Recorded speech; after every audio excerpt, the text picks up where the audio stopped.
4월 14일 월요일 아침 우리가 오늘 함께 나눌 말씀은 누가복음 22장 24절에서 38절 말씀입니다. 오늘 본문의 배경은 주님께서 잡히시기 전 예수님과 제자들의 그 마지막 식사의 자리입니다. 그곳에서 주님은 자신의 몸과 피를 상징하는 떡과 잔을 제자들에게 나눠주셨습니다. 그동안 수많은 식사의 자리를 제자들과 가졌지만은 오늘 이 시간만큼은 이전과 다르다는 것을 제자들은 알아야 했습니다. 그러나 제자들이 예수님 앞에서 보인 말과 행동은 그들이 주님에 대해서 얼마나 무지했으며 주님의 말씀을 얼마나 아직도 깨닫지 못하고 있음을 보여주는데요. 제자들은 그들 중 누가 주님을 파는 배신자인가를 가려내기 위한 논쟁 후에 다시 한번 누가 더 크냐라는 논쟁을 벌이게 되는데요. 오늘 보면 24절을 보면 이렇게 이야기합니다. 또 그들 사이에 그중 누가 크냐 하는 다툼이 난지라.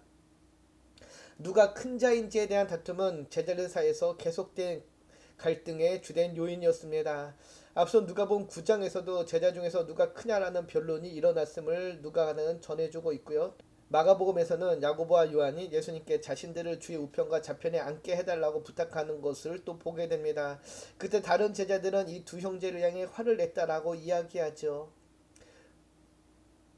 그런데 지금 또 그들이 각자의 욕망을 드러내며 다툼을 하고 있는 것입니다. 제자들은 지금 이 식사의 자리가 어떤 자리였는지 알지 못하고 있는 것이죠.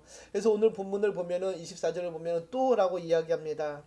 누가는 또라는 단어를 기술함으로써 이런 어처구니 없는 다툼이 제자들 사이에서 반복되고 있음을 강조합니다. 그들이 여전히 주님의 말씀을 깨닫지 못하고 있음을 지적하는데요. 우리는 알고 있지만 지금 이 자리는 최후의 만찬, 주님과의 마지막 식사의 자리입니다. 이제 이 식사의 자리가 끝나면 주님께서는 십자가의 길을 걷게 되실 것입니다.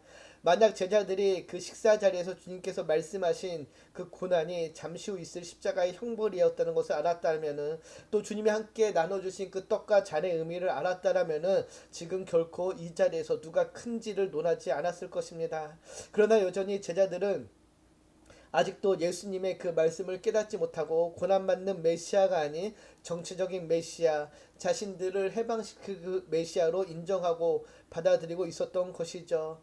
그런 제자들을 향한 주님의 가르침이 이어집니다. 25절, 27절을 보면은 주님께서 이렇게 이야기하시죠. 예수께서 이르시되 이방인의 임금들은 그들을 주관하며 그 집권자들은 은인이라 칭함을 받으나 너희는 그렇지 않을지니 너희 중에 큰 자는 젊은 자와 같고 다스리는 자는 섬기는 자와 같을지니라. 앉아서 먹는 자가 크냐 섬기는 자가 크냐 앉아서 먹는 자가 아니냐 그러나 나는 섬기는 자로 너희 중에 있노라. 주님이 가르치심은 역설의 진리입니다. 바로 주님의 그 나라는 섬기는 자의 나라라는 것인데요. 세상 나라에서 큰 자와 하나님 나라에서 큰 자가 완전히 다름을 다시 한번 강조하십니다. 세상의 방법과 가치가 아닌 주님의 나라는 섬기는 자의 나라라는 것인데요. 그 이유는 바로 그 나라를 다스리는 주님께서 섬기는 자로 이 땅에 오셨기 때문입니다. 세상 나라의 왕은 권세를 부리며 백성들에게 은인이라 칭송받기를 좋아하는 권력자이지만은 주님의 나라는 섬기는 자고 주님께서는 그 섬김으로 이 땅에 오셨다라고 알려주고 계신 것이죠. 오늘 본문에서 섬기다라고 번역된 헬라어는 디아코네오라는 단어입니다. 이 단어의 원어적 의미는 수종 들다라는 의미인데요. 특별히 식사의 자리에서 시중을 두는 것을 나타냅니다. 이 단어는 매우 인격적으로 다른 사람에게 행하는 봉사의 그런 의미를 갖고 있는데요.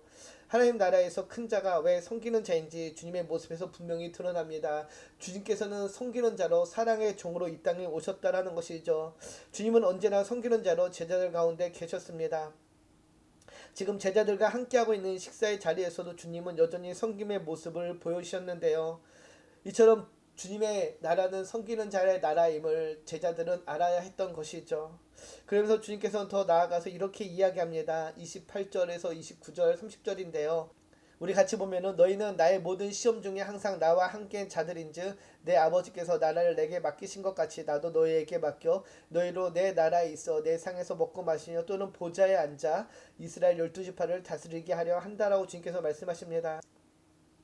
하나님 아버지께서 독생자 예수님께 하나님의 나라를 맡기셨습니다. 그리고 주님께서는 이제 희생과 섬김으로 그 나라를 이루시고 다시 제자들에게 그 나라를 맡기십니다. 제자들은 이제 예수님의 대리자로서 예수님처럼 사랑의 섬김과 희생을 통해 그 나라를 완성해 가야 됩니다. 그런데 우리가 보는 제자들의 모습은 전혀 그럴 자격이 없어 보입니다. 그럼에도 주님께서는 제자들을 하나님 나라의 대리자로 세우십니다. 그 이유가 무엇일까요? 그것은 그들이 주님과 함께 3년의 시간을 함께 했기 때문입니다. 비록 지금은 그들이 연약한 모습을 보이더라도 그들을 통해 하나님 나라가 주의 생명의 복음이 전해질 통로로 택하셨기 때문이라는 것이죠. 이 역시 모두가 다 주님의 은혜요 택하며 부르심이라는 것입니다. 비록 지금 제자들은 여전히 주님을 정치적인 메시아로 오해하였고 서로 누가 큰 자냐 다투었지만은 그러나 때가 되면은 성령이 그들에게 임하시면은 그들은 주님과 함께한 그 시간을 통하여서 주님과 동행하며 직접 보고 경험한 주님의 그 가르침을 통하여서 이제는 하나님 나라의 대리자로서 주의 생명의 복음을 전하는 도구역 통로가 될 것입니다.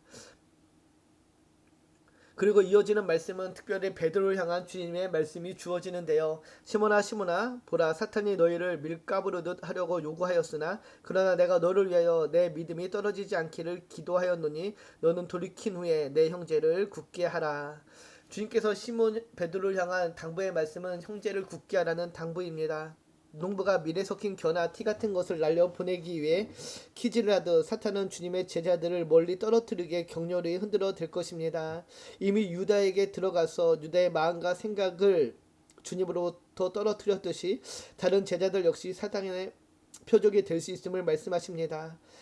사탄은 예수님이 위임하신 하나님 나라의 사명을 제자들이 감당하지 못하도록 그들을 끊임없이 유혹하고 부추길 것입니다. 그러나 주님께서는 베드로를 향해 베드로의 믿음이 흔들리지 않도록 기도하셨다라고 말씀하십니다. 이것은 베드로가 주님을 부인하지 않거나 실패하지 않는다는 것을 뜻하지 않습니다. 뒤은 34절 말씀에서 주님께서 말씀하셨듯이 베드로가 당당하게 주와 함께 오게도 죽는데도 가기를 각오했다고 혼장담하지만은 주님은 베드로가 오늘 닭 울기 전 주님을 3번 부인할 것을 알고 계셨습니다.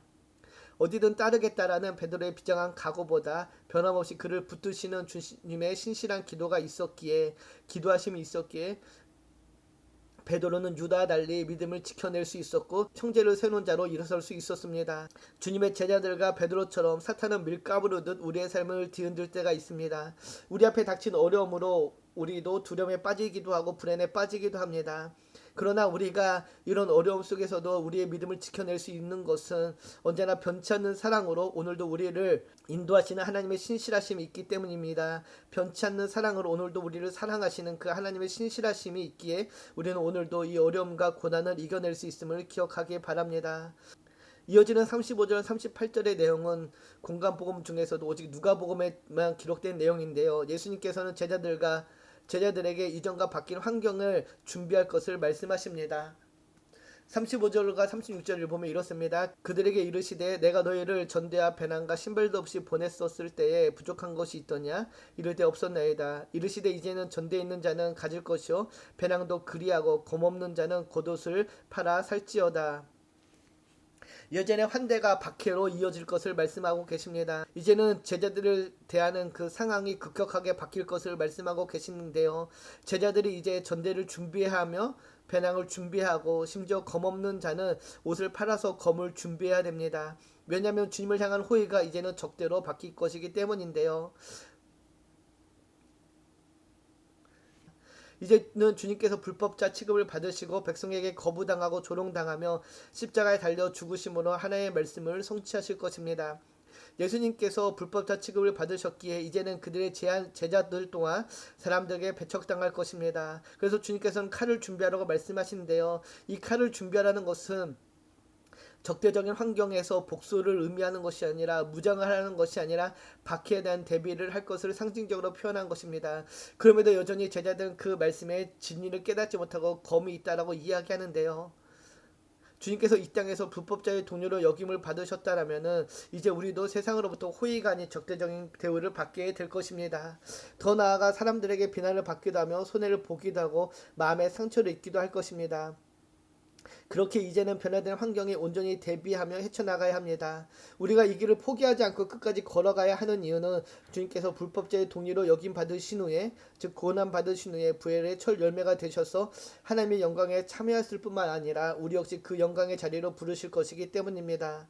고난주간이 시작되는 월요일 아침입니다. 오늘 하루도 우리를 위해 자신의 살과 피를 내어주신 주님의 사랑과 섬김과 그 은혜 안에 머물며 섬기는 자로 이제는 형제를 굳건하게 하고 또 섬김의 도구요 통로로 살아내는 오늘 하루가 되기를 축복합니다. 그리고 어떤 상황과 환경 속에서도 흔들리지 않는 믿음으로 주님이 걸어가신 그 길을 따라 걸어가는 저와 여러분이 되기를 주님의 이름으로 축복합니다. 기도합니다. 참 좋으신 하나님 감사합니다. 오늘 이 아침 주의 말씀을 나누며 기도의 자리로 나아갑니다. 자신의 살과 피를 우리에게 내어주신 그 주님의 사랑과 섬김을 기억하고 이 고난주간을 시작하며 주님의 사랑으로 그 구원의 감격과 기쁨으로 오늘을 살아내기를 소망합니다. 특별히 우리가 있는 그 모든 삶의 자리에서 섬기는 자로 주님의 사랑을 베풀고 나누며 또한 우리가 온전히 주님의 제자로서 이 땅을 살아가기를 소망하오니 주님 우리를 붙잡아 주시옵소서. 특별히 환난과 핍박과 조롱과 멸시 속에서도 흔들리지 않고 온전히 주님께서 보여주신 그 십자가의 일을 걸어갈 때에 주님 우리를 붙잡아 주시고 우리를 인도하여 주시옵소서. 감사드리며 우리를 권하신 예수님의 이름으로 기도드립니다. 아멘.